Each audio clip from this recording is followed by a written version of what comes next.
Cowabunga dudes and dudettes. He's the host with the most love for Christmas in the 1980s, that is. We're talking Gerry D and the Totally Rad Christmas podcast. Hit it.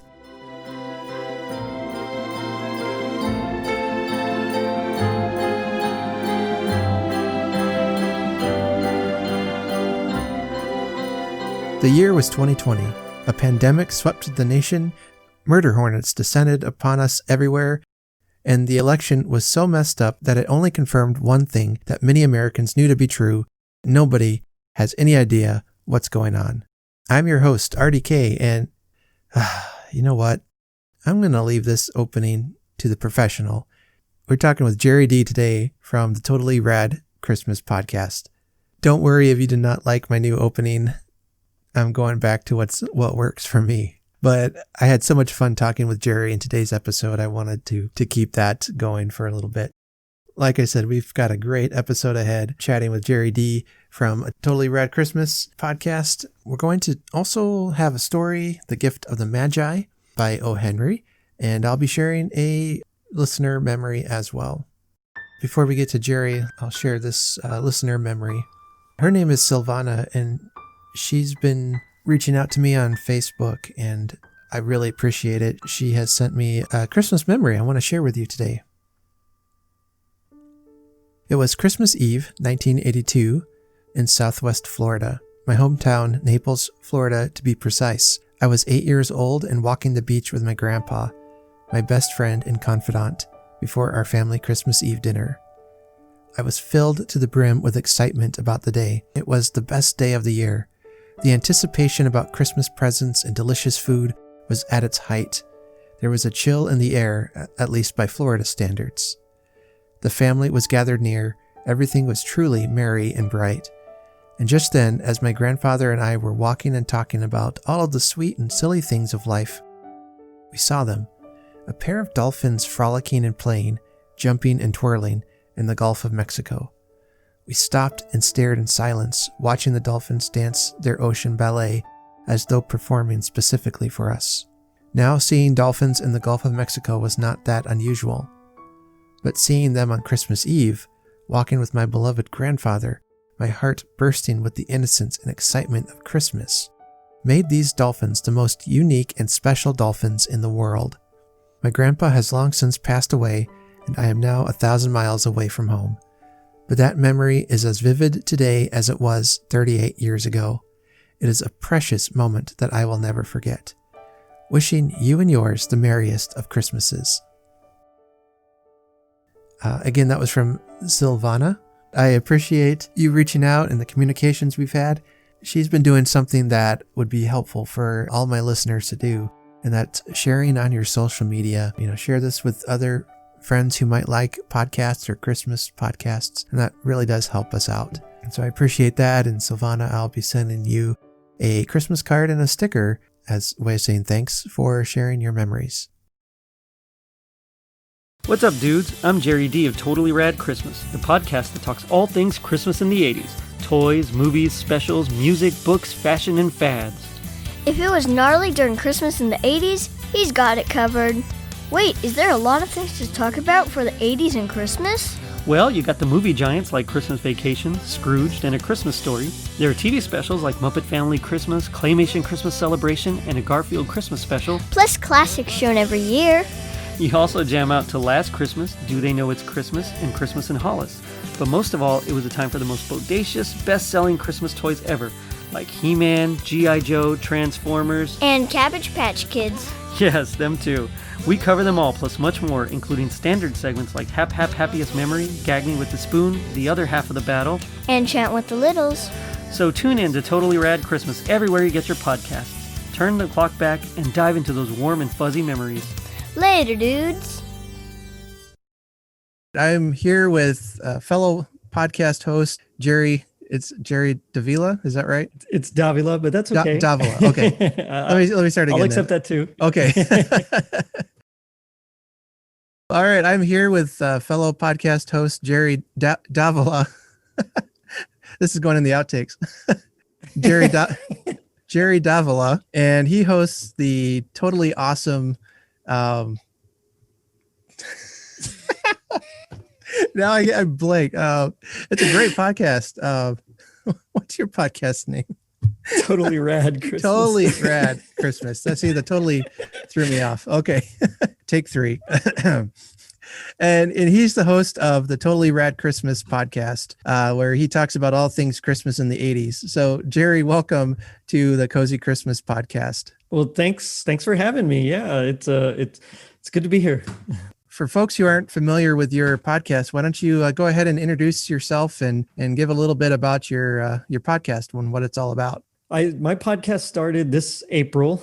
It was something that I actually planned on starting the prior August. And I had been a guest on Tis the Podcast. I did a Christmas in July episode with him.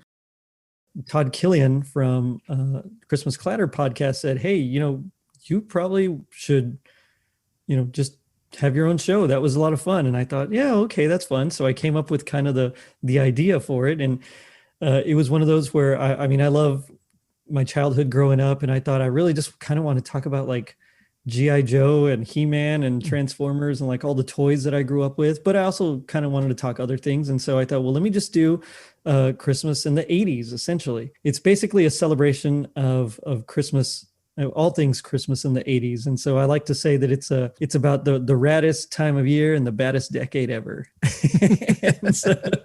But yeah, basically it's just, we talk toys, movies, specials, music. We're going to talk about books coming up, fashion. And we got a couple of those coming up, fads. Just if, as I like to say, if it was gnarly during Christmas in the 80s, and we got it covered here. All right. So we're going to talk about the awesome fanny pack at all, or is that 90s? I haven't explored it yet, but now that you brought it up, I might have to delve a little further into it. Yeah. I remember wanting a fanny pack so bad, and I finally got one, and I had realized I have nothing to use this for. What am I going to use this for? But I could put things in it if I wanted to.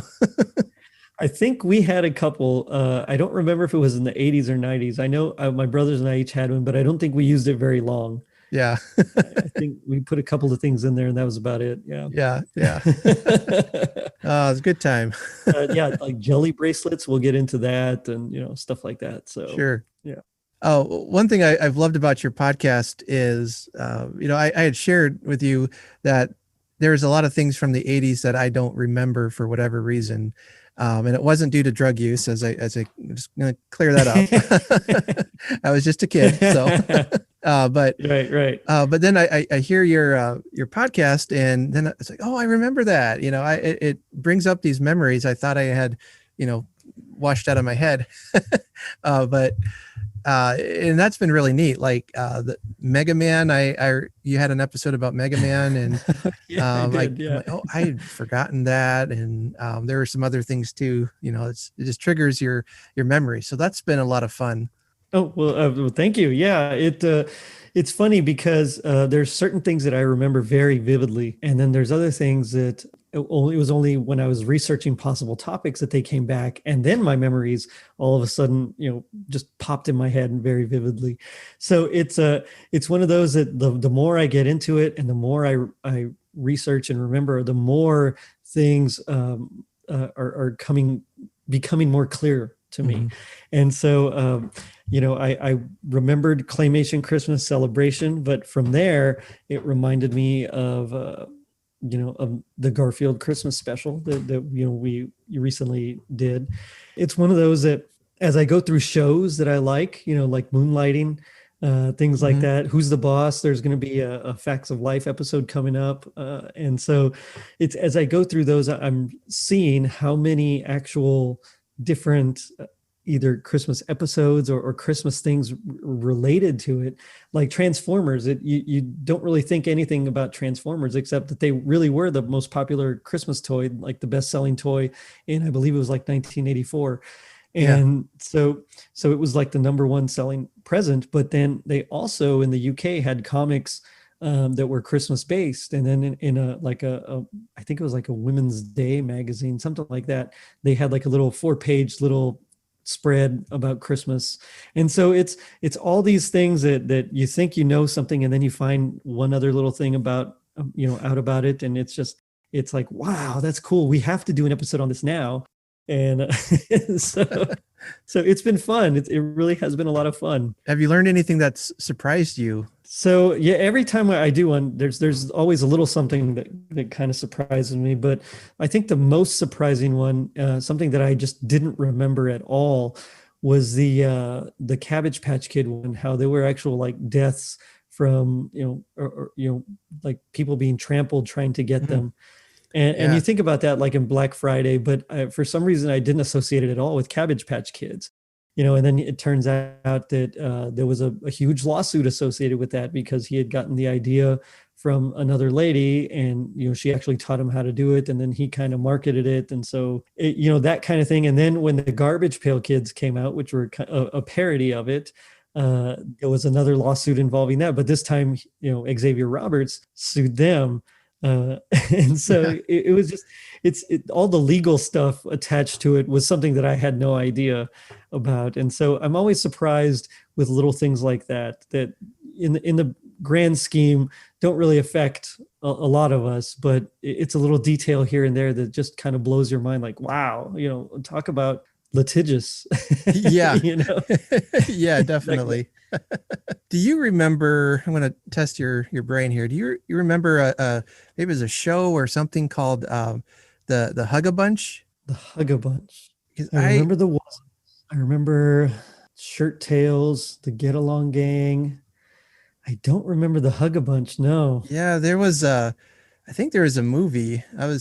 It was so bizarre. At least my memories of it. It's my brother, as I mentioned, he's really into the 80s and things. And he was talking about it once. And I'm like, yeah, I remember that sort of, but I just have these trippy memories of him like going through a mirror or something. And I don't know.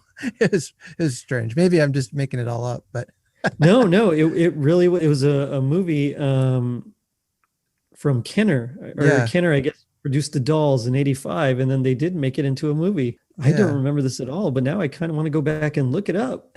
Yeah, you should. I know a lot of obscure 80s things, but this one I don't recall at all. Maybe I'm combining a couple of different things too in my head, but I seem to remember them like being transported through a mirror and going to some kind of magic land or something. And I don't know.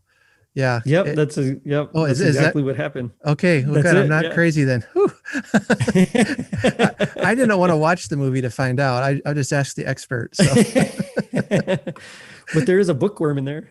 Oh, okay. Yeah. Yeah. Well, that reminds me of the Glow Friends. Yeah. And I had a little glowworm Glow Friends now. Oh, so, nice. Yeah. Well, there is the Glow Friends Saves Christmas. Right. They have a Christmas special as well. Yeah. Right. Yeah, I haven't seen that in a while. I don't know. Sometimes if the movie is old enough, I just cringe at watching it. I don't know if it's the acting or I just want something modern and up to date. I don't know. Well, a lot of times also the acting, the writing wasn't the best. And it's fun because you don't want to, or not fun. It's a difficult thing because you don't want to like watch it and then kind of lose that respect and everything that you had for it. But at the same time, you kind of want to watch it because you love it so much. And so Thundercats has been released on Hulu. And I mean, so my kids and I are watching, and a lot of them they're pretty much like the same. They're all by the book, but at the same time, even though some of the dialogue is cringy, some of the acting is cringy, I still like it. So I think it kind of depends on the property. Sometimes you watch something and it's like, oh, I don't know about that. And other times you watch it and it's like, you know what, it didn't hold up, but I still like it. Yeah. Yeah. Or you watch something and think, well, that was racist. Okay. Well, yeah, there's that too. There's that whole other problem. Okay, yeah. It was a different time. And you just gotta tell yourself that. Yeah. Yeah. But yeah, I remember also the Thundercats, and I remember loving the Thundercats, but today, I could not tell you what they were about or what happened or anything. It's like there's this chunk of my brain missing. I don't know. No, you're just focused on more important things. That's all. Right. Okay. Yeah. Yeah. My kids, my family. That's it. Yeah. For me, it's funny because I have the uncanny ability to remember a lot of like ridiculous trivia nonsense, things that don't matter at all. So like my friends and I growing up, we would always quote, we'd watch a movie once and we'd be able to like quote it for days and weeks. And, I remember a lot of the girls that hung out with us were like, how do you do that? And we're like, I don't know. We just do, and my friends and I. And so I remember a lot of this. There's a lot of things I remember, the origin of the Thundercats, their names and weapons and, random facts about them and things like that. And same thing with He-Man and G.I. Joe. I mean, I remember that stuff that I was really into. Comic books, I know tons of useless comic book trivia that won't get me ahead in life at all. But, it's okay. It's just my childhood. And so in the end, it's just fun. And if I don't remember something, I'll look it up, and then, that's okay too. Yeah, like I have a passion for literature from the 1800s, especially Victorian literature, and Nice. I've read so much about Charles Dickens and everything, and my wife is always telling me, what are you going to do with all that useless knowledge in your in your head? So I started a podcast, and now I can talk about it. That's kind of the reason why I did it. I wanted to talk about all my favorites, and that's about it, really. Yeah. Oh, yeah. That's been fun. Getting to talk to authors is really exciting. I really enjoyed that part of it, and I've got some more writers I'm going to be talking to coming up. So Nice. that's been a blast. Yeah. Yeah, that'll be exciting. Well, and I mean, especially if you love Dickens, I mean, you got a bunch of his. He's got like 5 of them. Of course, The Christmas Carol is probably the only one that most people know, but Cricket on the Hearth and the Chimes and what's the other one about the ghost? There's I don't remember what it's called. Is it the Ghost and the Haunted Man or something? Oh boy, no. The Haunted Man, the Haunted Man. The one, yeah. The Haunted Man and the Ghost Bargain, I think is what it's called. I don't know. Yeah, see, now I'm for shame, I can't remember it. Oh, sorry. You can cut that part out. That's I'll just cut this part out. Yeah.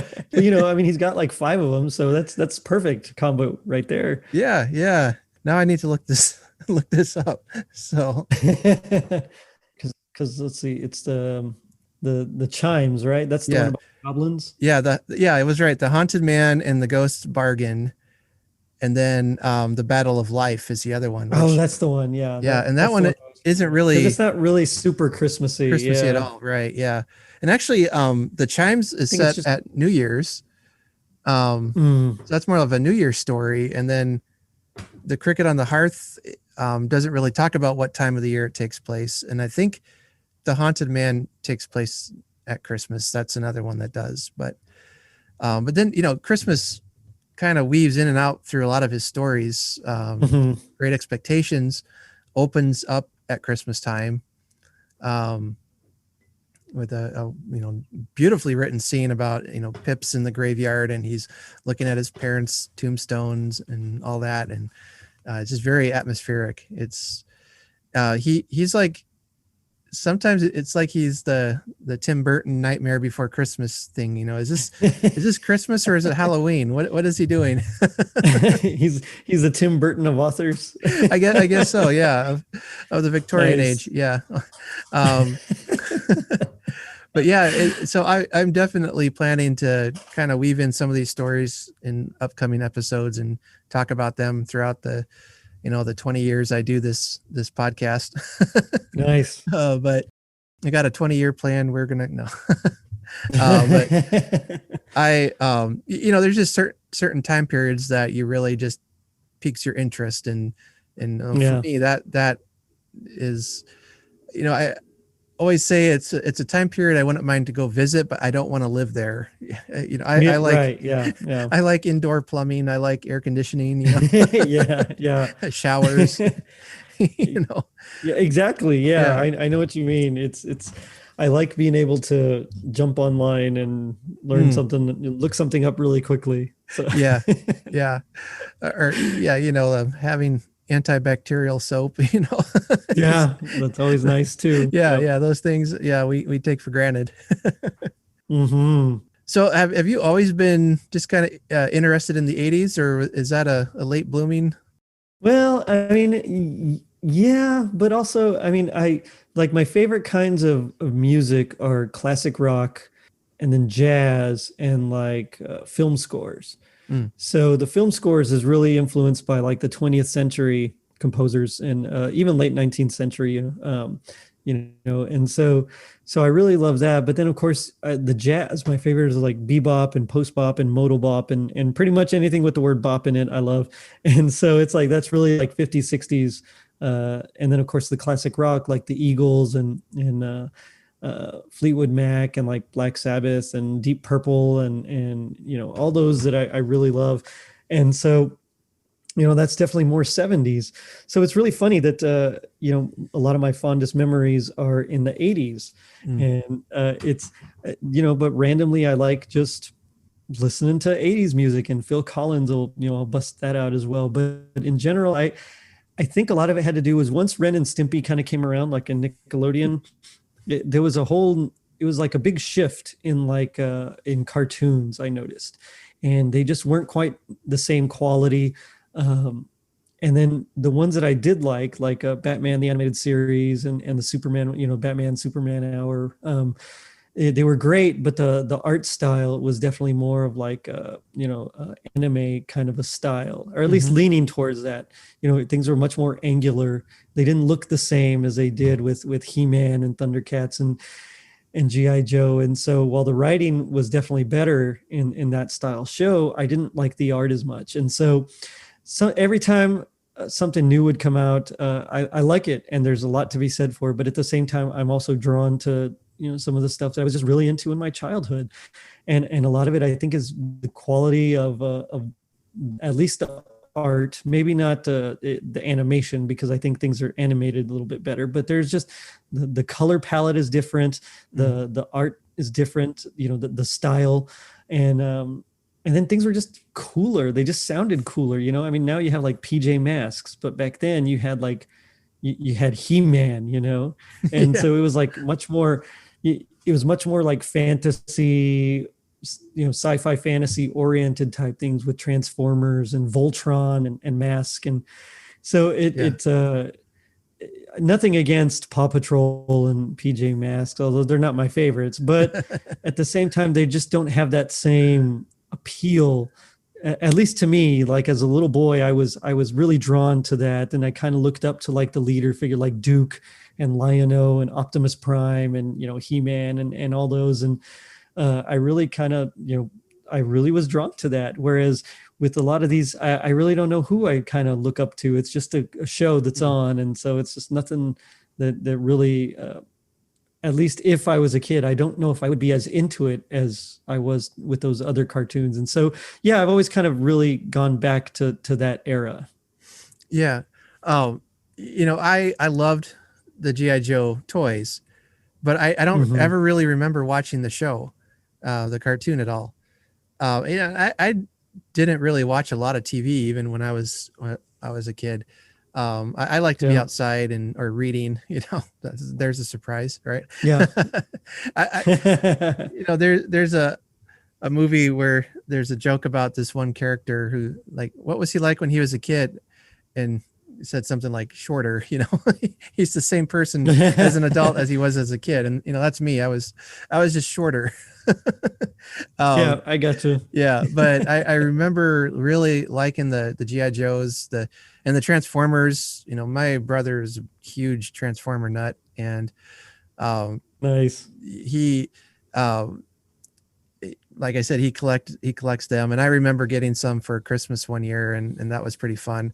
And I liked the toy, but again, the movie was okay. I know that's sacrilege to say that to some my brother. What do you mean it's okay? It's perfect. It was it's traumatic is what it was. It's the Citizen Kane all your favorite Autobots. Yeah. Yeah. And see, I never really watched the cartoon show or anything. And so when they're all getting wiped out, it's like, I don't, okay, whatever. I have no emotional attachment to these. Yeah. And, yeah. my brother's like crying. Like, what's your problem? But it's how that's how our generation learned about death.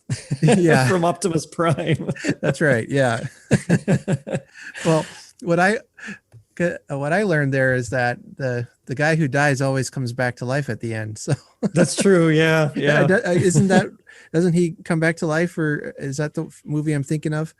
The Optimus Prime? Well, I'll be honest, I don't even remember anymore. Oh, okay. I haven't seen it in so long because I remember watching it was so traumatic that I was kind of like blocked it out. I was like, oh, I can't watch this anymore. Yeah. And every time I want to, I come so close and it's like, no, I don't think I can handle it. So I just stop.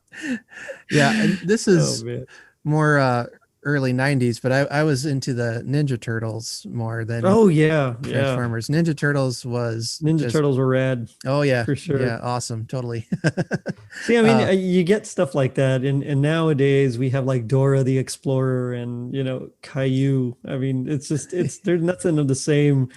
They really don't even show Saturday morning cartoons very much anymore, and so it's one of those things where it's like I remember Saturday mornings, that's what I do. I'd watch TV for, a couple hours and then I'd turn off and go play outside, or something, or play with my toys. And so it's, I don't know, something about it. Just, it gives me the warm fuzzies, and maybe it's just because I was young and that's what I grew up with. But I miss the warm fuzzies. I'm really going to be interested what our kids look back on with nostalgia, in 20 years. Mm-hmm. I think it's going to be really interesting. Grandpa's pulling out the Grinch again. Oh no, let's watch something else. That old movie. But did you like that new Grinch? Oh yeah. I mean, I like all three that have been out. Oh, that's right. You like the live action one too. Yeah. Yeah, I like the Jim Carrey is probably my favorite, but it's one of those things where, and I know it's hot take. Yeah, that's a hot take, and you can send in angry letters to Totally Rad Christmas podcast. But I was kind of I was a teenager when that came out. I was a big Jim Carrey fan, and it was like what we were talking about at the Garfield special, how they would have the jokes with the emotional depth, and when I was a kid, you liked the jokes, and the Grinch with Jim Carrey has joke after joke after joke with really no emotional depth at all. So true. Yeah. I'm going to admit the movie is not the best. I mean, it looks garish, the color, it just looks like somebody lost their lunch on the film screen, but I love it. It brings back a lot of fun memories and it's hilarious.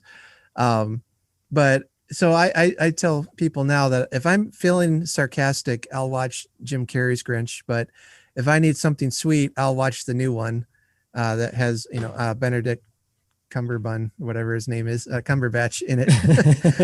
Cumberbatch. Yeah, there we go. And especially my daughter really likes that new animated one. So she likes that one quite a lot. So that's fun. And I've said before, I'm probably the worst movie critic ever because I love just about everything I see. It's, basically if I've decided I'm going to watch it, it probably means I'm going to at least find something that I like in it. There's a few I have a hard no on.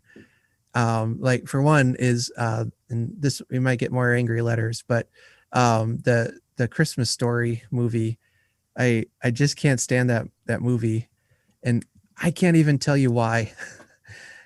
I've not been able to sit through it.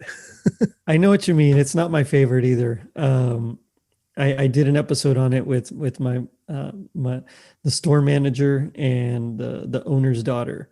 Right. And it was it was fun. It was a fun episode. I watched the movie again specifically for it, but it's just, even then I couldn't, I respect it a little bit more knowing its history after I did some of the research, but at the same time, it's never going to be on my Christmas canon.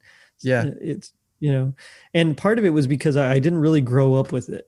It was one of those where, my mom didn't like it. And so, if mom doesn't like it, then we're not going to watch it. And so we didn't, and so we didn't grow up with it. And so going back to it, it's like, yeah, it's okay. It's a good movie. There are parts of it I don't like, and there are parts of it I think are really creative and funny, but in the end, it's not something that I'm going to stick with. Yeah. Yeah. And honestly, I mean, I'm glad people like it. You know, I know I have movies I like that people would be, you know, well, that's a terrible film, you know, and I get it. Yeah, yeah. But yeah, that's one I don't understand at all. So, I get you. so Yeah. again, angry letters, don't send them to me. So, excuse me. All right. Well, do you have a favorite Christmas movie that you've got to watch this film every year, or Christmas is ruined? I actually have several that I have to watch every year, or it's not Christmas. And it, as far as a favorite, yeah, and favorite is kind of hard because it depends on what mood I'm in. Sure. You know, it's like some days Scrooged is like my all-time favorite, and then just depending on if I, like you said, if you need something sweet, you might watch something else. And I think most times I really love Christmas Vacation, Home Alone. I think those are like my top two of my top two. But then I really love Muppet Christmas Carol, and it's like I gotta watch that, or else again it doesn't quite feel like Christmas. But same thing with like It's a Wonderful Life and Miracle on 34th Street. It's just I have to watch all of these, and it just. But I think most of all, if I don't see Rudolph and Frosty and Santa Claus is Coming to Town, then it just does not at all feel like Christmas. Like I have to watch those three for sure. Mm-hmm. And, you know, the Rankin Bass, which, you know, I'm wearing my Rankin Bass shirt. Oh, right nice. Now, but it's like I have to watch those. And it's just, was so much a part of growing up that it's just, without it, it just doesn't feel right. Yeah. Yeah. For me, it would be the Santa Claus with Tim Allen.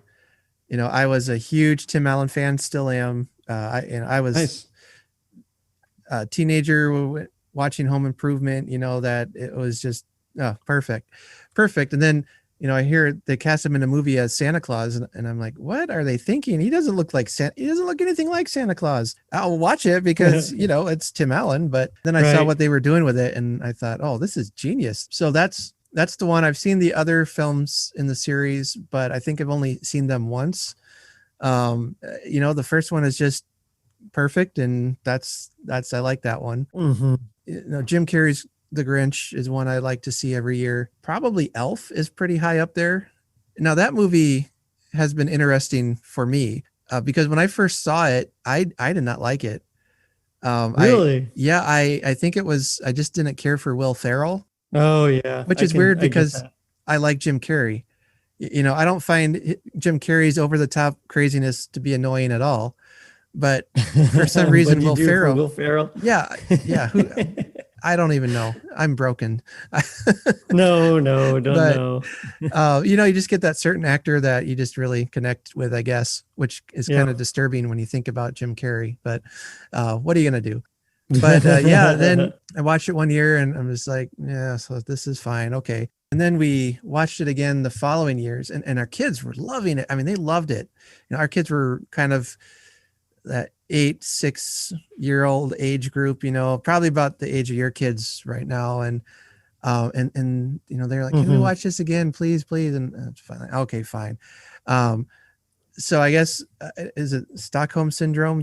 You fall in love with your kidnapper. I don't know, but I think I must have just either caught their excitement, or I actually started watching this movie wanting to like it or something. I don't know, but probably about the third time we saw it, I was like, you know, this actually isn't that bad of a movie. And now it's one of my favorites, and it doesn't seem like Christmas without it. You know, and I think for my kids, the films they're going to look back on are probably Elf. And I'm going to really offend people here, but I think one of my kids said something about the Grinch with Jim Carrey. He said he preferred that film. He said it's way better than that old cartoon from the 60s that I know. Like, what did I do? I've created a monster. How dare you, sir? No, I'm just kidding. I know the Polar Express is probably going to be one that they will look back on. And, Okay. I know people maybe our age don't care for that film as much, but Yeah, that wasn't one of mine that I had to watch, but I never read the book till later either. yeah, I've actually never read the book. Actually, yeah, I don't even think I read that book. No, I haven't read the book. I think I'm with you. Yeah. I love the film when it came out, and that's probably one in my top 5. Oh, wow. But again, a lot of that has to do with, when that movie came out, my oldest son was huge into trains, and there's this annoying boy character in the movie that, rattles off all these facts about trains. And my wife and I started laughing because we're like, that's Ryan. He does that same thing. I hope he's not listening to this, but,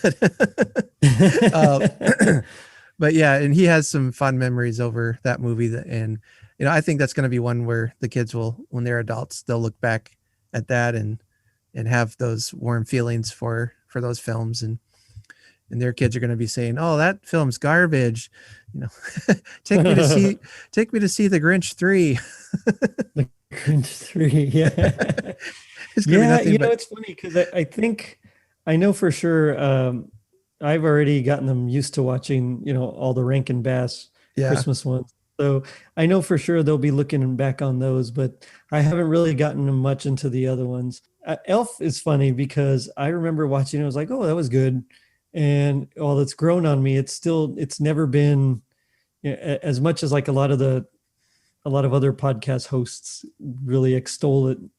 I don't find it that compelling, honestly. It's a great movie. I love the movie, but it's not as good to me as like Christmas Vacation or Home Alone or even Scrooged. I think they're just better constructed. I think they're better filmed. The score is better.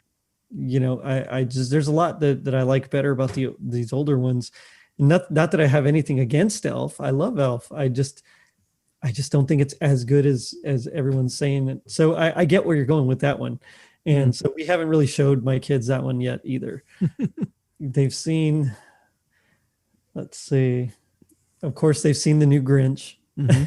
So they'll probably, and I think my daughter's right there where she prefers it to the older one. Yeah. And of course I'm like, no, the old one's better. But if she likes it better, that's fine. That's her opinion. But she can be wrong. It's fine. Yeah, it's okay. She can live in her ignorance. But no, just kidding. We'll cut that out too. Yeah, exactly. But it's funny. Yeah, what my daughter likes about the new animated Grinch is that, she picked up right away that he's actually pretty nice, through it. And I guess, she's really sensitive about that kind of thing with, somebody's being mean to someone. And I think it's the way like he treats Max and all these things. It just, she's like, this is hashtag my Grinch, I know what you mean. Yeah. He's grumpy, but he's easily, you can see he's a nice guy.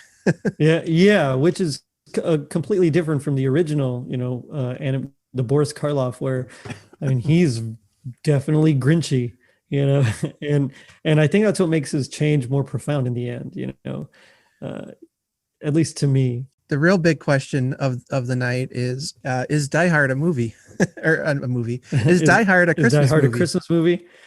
I'm in the minority. I think I do not think it is. I think it is just an action movie that happens to be set at Christmas. That uses Christmas as an excuse. But at this point, it seems like the culture in general is leaning towards it being a Christmas movie. I'm not with them. I'm countercultural. Right. So take that, people. That's right. No, I don't really think it is. I prefer my Christmas movies with less, bullet-ridden bodies and neck snapping. So call me old-fashioned, I suppose. But. Yeah, I'm with you there. And I love Die Hard. I can watch it any time of the year. It's a great movie. I just don't think it's a Christmas movie. But yeah, it's funny because I was probably leaning towards that it was, but so many people annoyed me with it. The ones who I was on their side, like it's a Christmas movie and they were kind of obnoxious about it. And so finally I'm just like, whatever. I don't even want to talk about it. That's kind of how I am too. Yeah. like I was willing to be swayed, and then it's just like, okay, now you're pushing it. So well, and I made a promise that I would never talk about that movie on my podcast. So I just broke a promise to myself. But well, it's funny you said that, because that's another part of the reason why I started my podcast was so that I would never do a Die Hard episode. But then I interviewed Stephanie Davis for her movie, The Christmas Ride, as a bonus episode. And I told her, she's welcome to come back, and she wants to do Die Hard. So I'm like, well, okay, fine. Okay. I might end up breaking my promise just, so she can come back on. Yeah. Well, I thought I had to bring it up since you're all things 1980s. So. Well, I'm glad you did. And I do. I like I said, I love the movie. I think it's a great movie. I just don't think it's a Christmas movie. Sorry, guys. Yeah. I really cop out now. I basically say, if you think it is, that's great. If you don't think it is, that's fine. Don't force your opinion on me. That's kind of how I am too. Yeah. Yeah. It's like, okay. Who made you the boss of what qualifies as a Christmas movie, Yeah, that's right. Yeah. Yeah. Now we're starting to sound like old men on the front porch here. Well, back in my day, we had neon everywhere. That's right. Get off my lawn. It was parachute pants and oh man. Yeah. Denim and parachute pants and neon and mohawks and I don't know. I grew up in the 90s where the really baggy pants were super popular, and I guess maybe I am countercultural because I never went after that. I mean, I'm like, you guys look like morons. Well, I was the same way. I didn't like those either. I just thought it was a dumb look, Yeah. And I know they were, people loved them, but I don't know. It's something about it just didn't look right to me. So. Yeah. Well, my stepmom had this story she would always tell, that she was at work somewhere and there was this really long hallway where she would go walk during her lunch break. And so she's walking along and there's this kid walking in front of her with, the baggy pants, and she's realizing that those things are really, really baggy. And she's watching and they're slowly starting to slip. And then suddenly, boom, down they went. and his pants just dropped to his ankles, and right in public. And he's like scrambling, falls over, he's trying to pull his pants up, and she walks by him just laughing her head off. And I said, yeah, that's why I never wore those. Yeah, exactly. Yeah. It's just too risky. Why risk it? That's right. That's right. Well, do you have any Christmas memories that are a favorite memory or traditions that you enjoy? Oh man, so many actually. One thing that we always do whenever we're together is we go Christmas caroling.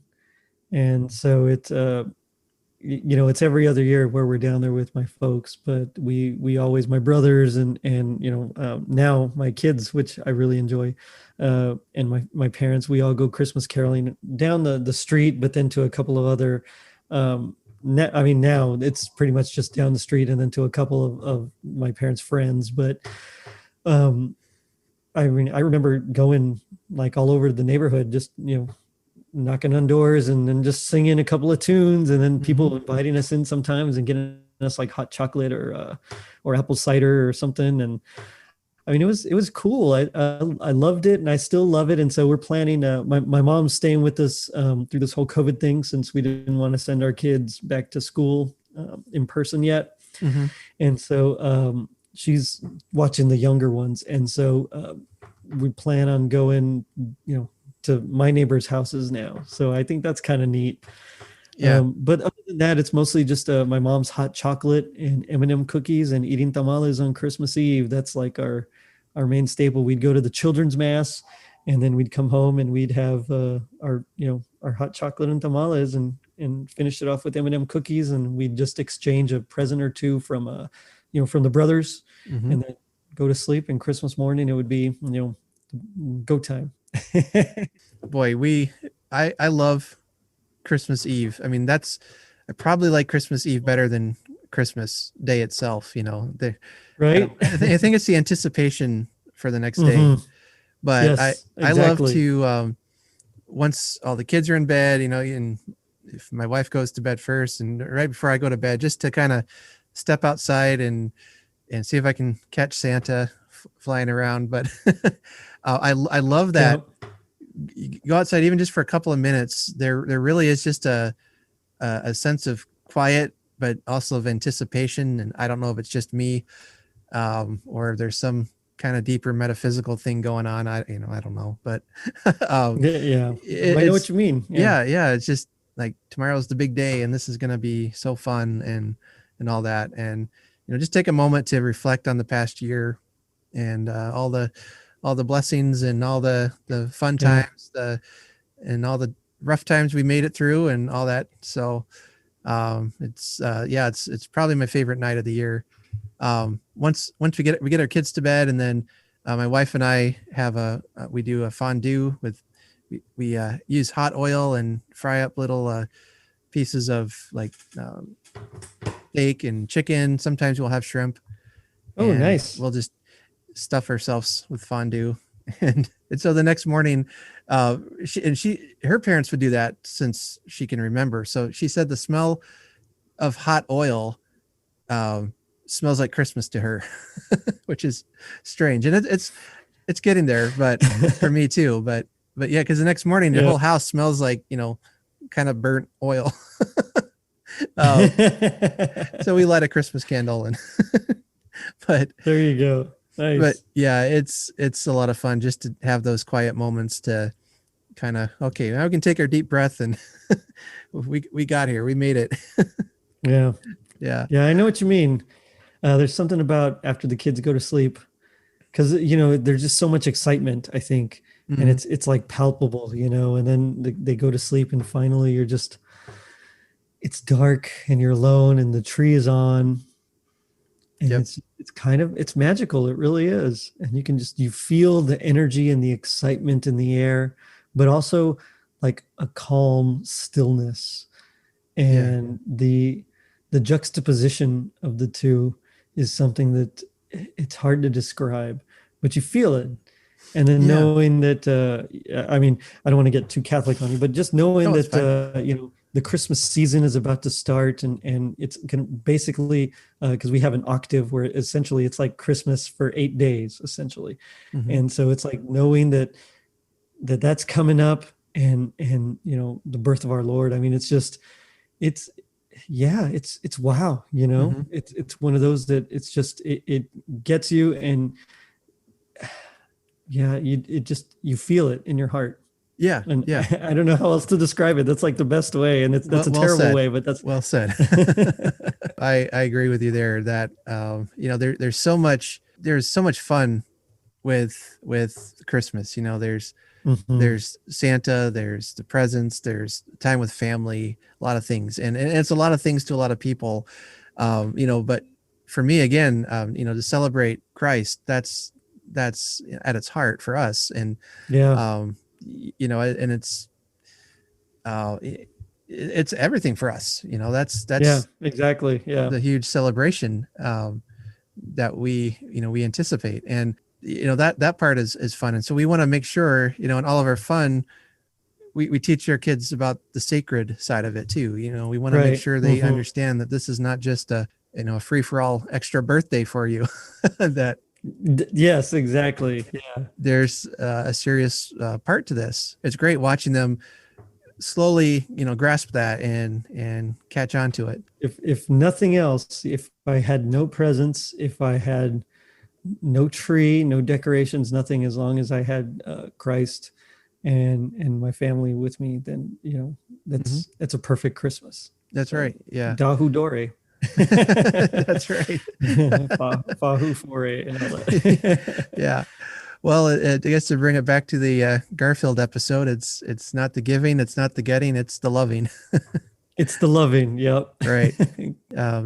We have Christ in common there, and we understand what his act of love and all that he has done for us, and we are able to demonstrate that. It's profound. It's a profound thing. Yeah, I agree. Yeah, well, I didn't know we'd end up waxing religious here, but that's I didn't either. Yeah. Transformers, G.I. Joe. There you go. Started off with G.I. Joe, ended up with Jesus. How did that work? But it's all good. Yep. All right. Well, Gerry, thank you for stopping by the podcast. I hope that you and your family have a Merry Christmas, that you guys stay healthy and make this the best year ever. Well, thank you. I hope you have a Merry Christmas with you and your family as well. And, if you ever need anything, we're here. So. All right. Well, I'll probably have you on again. We have to help you reach the goal of getting the Guinness Book of World Records for most podcast appearances. So I'm sure I'm far from that, but I do love the running gag. Yes. I don't know if you saw that we were talking about how you could probably have in the Discord that you could probably have your own podcast of just other people's episodes you've appeared in. I probably could. It's funny because I really haven't appeared in that many. I think it just seems like it because I've done several bonus episodes for Tis the Podcast. Yeah. I've only been on their show proper like twice. And then I was on Christmas Clatter, I think once and as a judge, and then Christmas Time in the City once. And that's really it. So it's mostly just, I think just the bonus episodes, but it's funny, but I like the gag. It's a good bit. Okay. So watch out for the icy patch too then, right? There you go. Yeah. Oh, that's right. The running gag. Recorded an episode on that Mike Westfall's Advent Calendar House as well. Anyway, how can we find you online, and anything you want to promote for your podcast? Sure. Yep. So I am on Facebook and Instagram at Totally Rad Christmas, on Twitter at Rad Christmas. And I have a website coming soon, maybe. I don't know. But if not, you can always just find me anywhere you can find podcasts. So, Apple Podcasts, Stitcher, all that stuff, I'm there. Yep. Very likely he's been on your favorite podcast. So sorry, I couldn't help it. It's true. Yeah.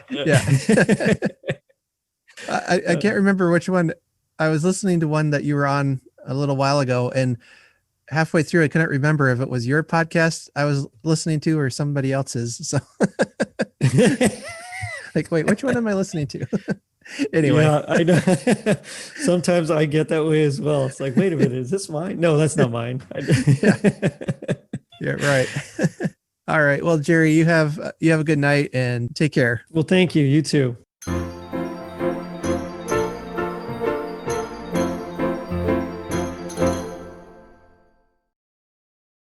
Today's story is a Christmas classic. It is The Gift of the Magi by O. Henry.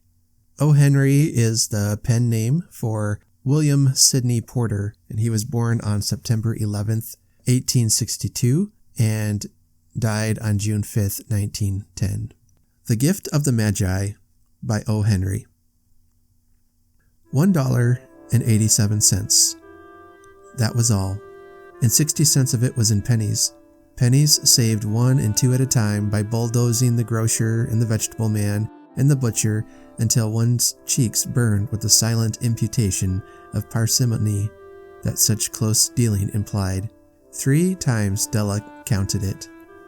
$1.87, and the next day would be Christmas.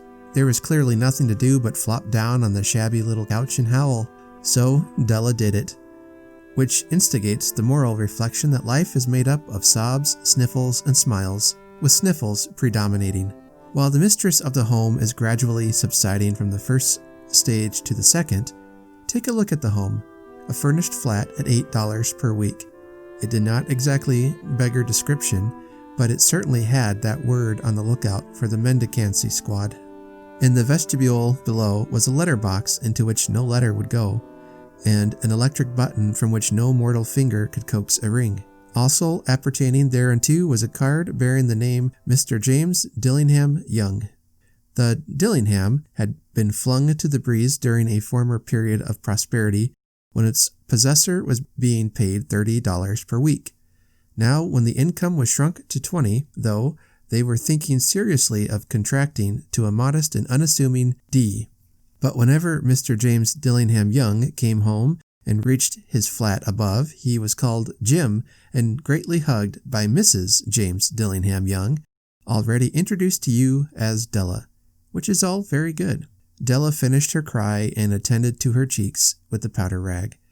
She stood by the window and looked out dully at a gray cat walking a gray fence in a gray backyard. Tomorrow would be Christmas Day, and she had only $1.87 with which to buy Jim a present. She had been saving every penny she could for months, with this result. $20 a week doesn't go far. Expenses had been greater than she had calculated. They always are. Only $1.87 to buy a present for Jim. Her Jim. Many a happy hour she had spent planning for something nice for him, something fine and rare and sterling, something just a little bit near to being worthy of the honor of being owned by Jim. There was a pier glass between the windows of the room. Perhaps you have seen a pier glass in an $8 flat. A very thin and very agile person may, by observing his reflection in a rapid sequence of longitudinal strips, obtain a fairly accurate conception of his looks. Della, being slender, had mastered the art. Suddenly she whirled from the window and stood before the glass. Her eyes were shining brilliantly, but her face had lost its color within 20 seconds. Rapidly she pulled down her hair and let it fall to its full length. Now there were two possessions of the James Dillingham Youngs in which they both took a mighty pride. One was Jim's gold watch that had been his father's and his grandfather's. The other was Della's hair. Had the Queen of Sheba lived in the flat across the air shaft, Della would have let her hair hang out the window some day to dry, just to depreciate Her Majesty's jewels and gifts. Had King Solomon been the janitor, with all his treasures piled up in the basement, Jim would have pulled out his watch every time he passed, just to see him pluck at his beard from envy. So now Della's beautiful hair fell about her, rippling and shining like a cascade of brown waters. It reached below her knee and made itself almost a garment for her. And then she did it up again nervously and quickly. Once she faltered for a minute and stood still while a tear or two splashed on the worn red carpet. On went her old brown jacket. On went her old brown hat. With a whirl of skirts and with the brilliant sparkle still in her eyes, she fluttered out the door and down the stairs to the street. Where she stopped, the sign read, Mademoiselle Sofronie, hair goods of all kinds. One flight up, Della ran and collected herself, panting. Madame, large, too white, chilly, hardly looked the Sofronie. Will you buy my hair? Asked Della. I buy hair, said Madame. Take your hat off and let's have a sight at the looks of it. Down rippled the brown cascade. $20, said Madame, lifting the mass with a practiced hand. Give it to me, quick, said Della. Oh, and the next 2 hours tripped by on rosy wings. Forget the hashed metaphor. She was ransacking the stores for Jim's present. She found it at last. It surely had been made for Jim and no one else. There was no other like it in any of the stores, and she had turned all of them inside out. It was a platinum fob chain, simple and chaste in design, properly proclaiming its value by substance alone and not by meretricious ornamentation, as all good things should do. It was even worthy of the watch. As soon as she saw it, she knew that it must be Jim's. It was like him, quietness and value. The description applied to both. $21 they took from her for it, and she hurried home with the 87 cents. With that chain on his watch, Jim might be properly anxious about the time in any company. Grand as the watch was, he sometimes looked at it on the sly on account of the old leather strap that he used in place of a chain. When Della reached home, her intoxication gave way a little to prudence and reason. She got out her curling irons and lighted the gas and went to work repairing the ravages made by generosity added to love, which is always a tremendous task, dear friends, a mammoth task. Within 40 minutes, her head was covered with tiny, close-lying curls that made her look wonderfully like a truant schoolboy. She looked at her reflection in the mirror long, carefully, and critically. "If Jim doesn't kill me," she said to herself, "before he takes a second look at me, he'll say I look like a Coney Island chorus girl. But what could I do? Oh, what could I do with $1.87? At 7 o'clock, the coffee was made and the frying pan was on the back of the stove, hot and ready to cook the chops. Jim was never late. Della doubled the fob chain in her hand and sat on the corner of the table near the door that he always entered. Then she heard his step on the stair away down on the first flight, and she turned white for just a moment. She had a habit of saying a little silent prayer about the simplest everyday things, and now she whispered, "Please, God, make him think I am still pretty." The door opened and Jim stepped in and closed it. He looked thin and very serious. Poor fellow, he was only 22, and to be burdened with a family. He needed a new overcoat and he was without gloves. Jim stopped inside the door, as immovable as a setter at the scent of a quail. His eyes were fixed upon Della, and there was an expression in them that she could not read, and it terrified her. It was not anger, nor surprise, nor disapproval, nor horror, nor any of the sentiments that she had been prepared for. He simply stared at her fixedly with that peculiar expression on his face. Della wriggled off the table and went for him. "Jim, darling," she cried, "don't look at me that way. I had my hair cut off and sold because I couldn't have lived through Christmas without giving you a present. It'll grow out again. You won't mind, will you? I just had to do it. My hair grows awfully fast. Say Merry Christmas, Jim, and let's be happy. You don't know what a beautiful, nice gift I've got for you." "You've cut off your hair?" asked Jim laboriously, as if he had not arrived at that patent fact yet even after the hardest mental labor. "Cut it off and sold it," said Della. "Don't you like me just as well anyhow? I'm me without my hair, ain't I?" Jim looked about the room curiously. You say your hair is gone?" he said, with an air almost of idiocy. "You needn't look for it," said Della. "It's sold, I tell you. Sold and gone, too. It's Christmas Eve, boy. Be good to me, for it went for you. Maybe the hairs of my head were numbered," she went on with sudden serious sweetness, "but nobody could ever count my love for you. Shall I put the chops on, Jim?" Out of his trance, Jim seemed quickly to wake. He enfolded his Della. For 10 seconds, let us regard, with a discreet scrutiny, some inconsequential object in the other direction. $8 a week or $1 million a year. What is the difference? A mathematician or a wit would give you the wrong answer. The Magi brought valuable gifts, but that was not among them. This dark assertion will be illuminated later on. Jim drew a package from his overcoat pocket and threw it upon the table. "Don't make any mistake, Dell," he said, "about me. I don't think there's anything in the way of a haircut or a shave or a shampoo that can make me like my girl any less. But if you'll unwrap the package, you may see why you had me going a while at first." White fingers and nimble tore at the string and paper, and then an ecstatic scream of joy, and then, alas, a quick feminine change to hysterical tears and wails, necessitating the immediate employment of all the comforting powers of the lord of the flat. For there lay the combs, the set of combs, side and back, that Della had worshipped long in a Broadway window. Beautiful combs, pure tortoise shell with jeweled rims, just the shade to wear in the beautiful vanished hair. They were expensive combs, she knew, and her heart had simply craved and yearned over them without the least hope of possession. And now they were hers, but the tresses that should have adorned the coveted adornments were gone. But she hugged them to her bosom, and at length she was able to look up with dim eyes and smile and say, "Oh, my hair grows so fast, Jim." And then Della leaped up like a little singed cat and cried, Oh!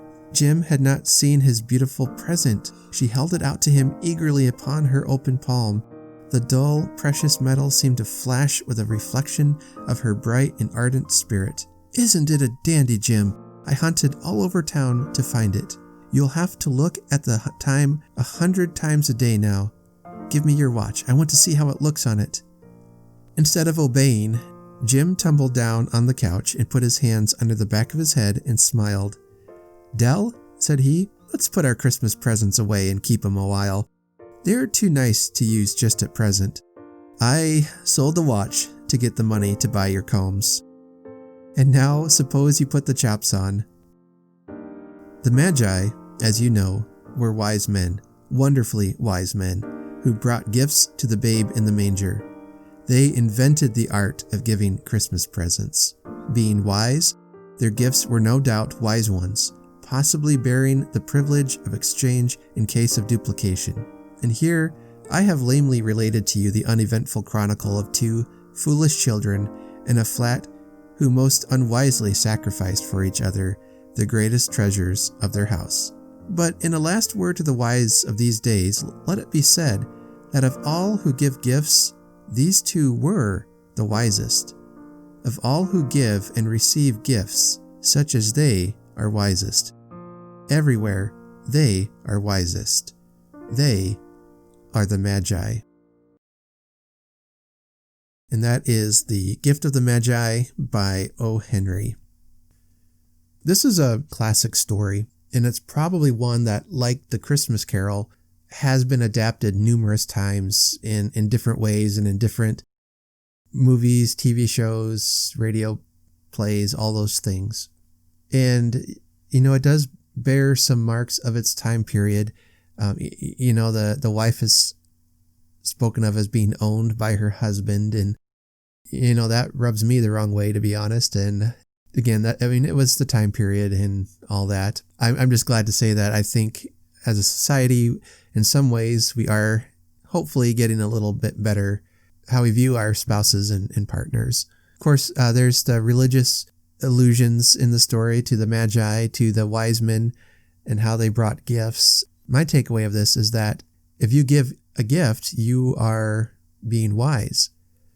But I think it's even deeper than that this is a gift of sacrifice.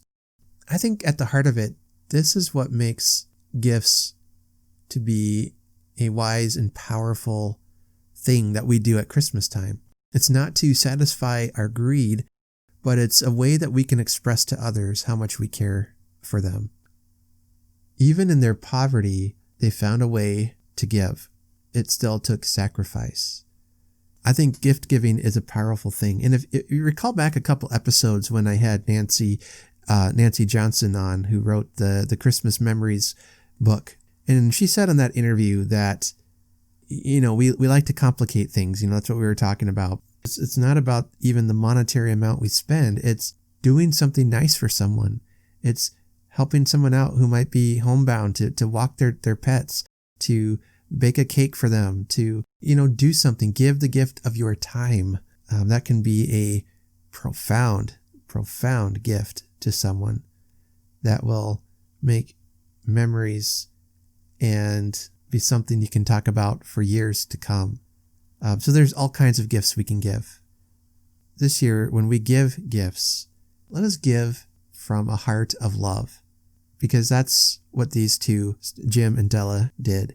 They gave to each other out of hearts full of love for the other and wanting the best for the other. And that's really, when it comes down to it, what love is, that you are seeking the best for the other person, even at the expense of yourself. And at its heart, that's the kind of love that we find at Christmas. If there are other Christmas stories you'd like me to read on the podcast, just let me know. Send me a recommendation to cozychristmaspodcast@gmail.com. If you like what we're doing, you can help support the show by going to ko-fi.com, ko-fi.com, and search for Cozy Christmas Podcasts, and I'll have the link in the show notes. That really does help us out, and I appreciate it. And I'll send you a card with a sticker as well. I want to thank Gerry again for stopping by and for the laughs that we shared. It was such a great conversation. So that's it for this week. Christmas gets closer every day. The excitement is building. And I hope, like Silvana, you are able to take some time with family and form some very special memories with each other. In the meantime, be kind to each other and share your stories. And remember that there's nothing in the world so irresistibly contagious as laughter and good humor. Have a very Merry Christmas.